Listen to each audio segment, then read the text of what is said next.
Assalamualaikum warahmatullahi wabarakatuh.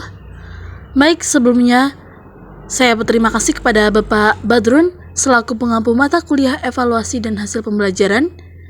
Dan di sini perkenalkan, nama saya Putri Fajar Komala dengan NIM 2022406405213. Di sini saya akan mempresentasikan terkait diskusi pada kelompok 9 yang berjudul membedakan kelebihan dan kelemahan tes uraian dan objektif. Adapun di sini yakni adalah tes uraian. Tes uraian itu merupakan tes yang memerlukan jawaban dalam bentuk tulisan. Jawaban ini bersifat terbuka ataupun fleksibel, dan tes ini cocok untuk mengukur kemampuan menganalisis, sintesis, maupun kreativitas pada peserta didik.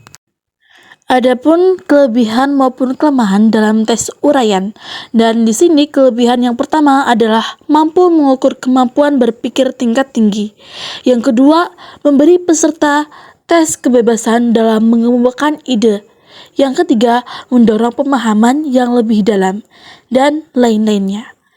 Dan di sini adapun kelemahannya, salah satunya yang pertama adalah penskoran yang memerlukan waktu dan subjektivitas. Yang kedua, rentan terhadap spekulasi atau tebakan dalam jawaban. Yang ketiga, tidak efisien untuk jumlah peserta yang besar. Selanjutnya ada tes objektif. Tes objektif terdiri dari jenis tes seperti pilihan ganda, benar salah, jawaban singkat, dan menjodohkan. Jawaban bersifat singkat atau berupa pemilihan jawaban yang benar dari beberapa alternatif, cepat dan praktis dalam penskoran. Di sini ada kelebihan dan kekurangan dari tes objektif. Kelebihannya yang pertama, penskorannya objektif dan konsisten, cocok untuk mengukur pemahaman dasar dan fakta. Dan yang ketiga, dapat digunakan untuk terbesar dengan jumlah peserta yang banyak.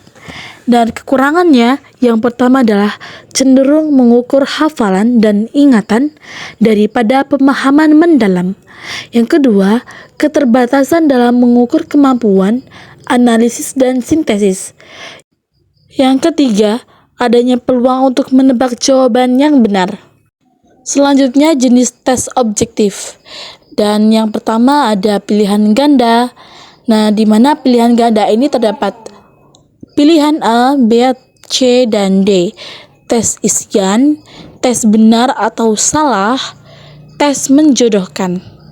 Selanjutnya ada tes tertulis berbentuk tes uraian. Yang pertama, keunggulannya mengukur kemampuan peserta didik. Tes dapat melalui mengorganisasikan pikirannya. Yang kedua, mengungkapkan pendapatnya. Dan ketiga, mengekspresikan gagasan-gagasannya. Adapun tes tertulis bentuk pilihan ganda, di sini keunggulannya adalah mengukur jenjang kognitif dari C1 sampai C6, dan kedua, penskorannya lebih mudah, lebih cepat maupun objektif. Selanjutnya, bentuk ini sangat tepat untuk ujian yang pesertanya banyak.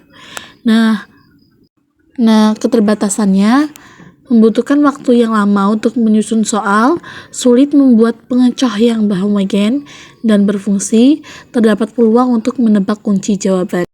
Jadi, kesimpulannya adalah tes uraian maupun tes objektif ini memiliki kelebihan dan kelemahannya masing-masing. Dan pilihan jenis tes ini harus disesuaikan dengan tujuan evaluasi dan materi yang akan diuji.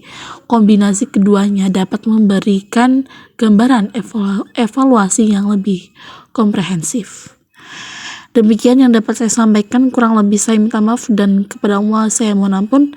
Wassalamualaikum warahmatullahi wabarakatuh.